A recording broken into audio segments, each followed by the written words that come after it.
शादी की पहली रात दूल्हा खाने का बड़ा सा थाल लिए कमरे में दाखिल हुआ।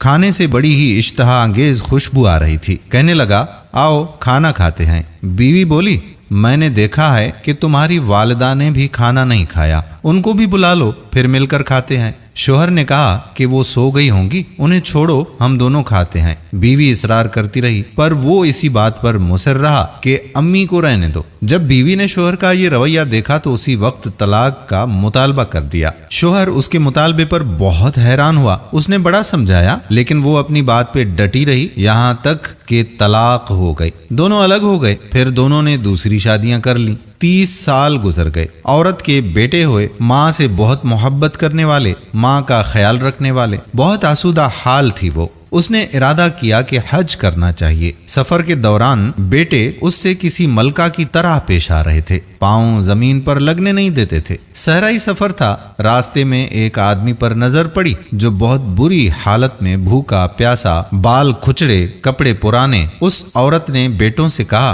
कि जाओ देखो कौन मुसाफिर है, उसे उठाओ, हाथ मुंह धुलाकर खाना खिलाओ, पानी पिलाओ। चुनाचे बेटे गए। माँ ने जैसे कहा था वैसा ही जाकर किया। औरत की जब उस पर नजर पड़ी तो जान गई कि वो उसका पहला शोहर था। कहने लगी, ये क्या किया वक्त ने तुम्हारे साथ? बोला, मेरी औलाद ने मेरे साथ भलाई नहीं की। औरत कहने लगी, क्यों करती? कि तुमने वालिदैन के साथ बुरा सलूक किया था। मैं उसी दिन जान गई थी कि तुम माँ बाप के हुकूक अदा नहीं करते, इसीलिए मैं डर गई कि कल को मेरे साथ भी ऐसा होगा। ये देखो आज मैं कहाँ हूँ और तुम कहाँ। माँ बाप के साथ बुरा सलूक अल्लाह की नाफरमानी है। अगर अपना बुढ़ापा हम शानदार गुजारना चाहते हैं तो वालिदैन के साथ शानदार सलूक करें, क्योंकि ये ऐसा अमल है कि जिसका बदला दुनिया में ही दिया जाता है, ख्वाह अच्छा हो या बुरा हो।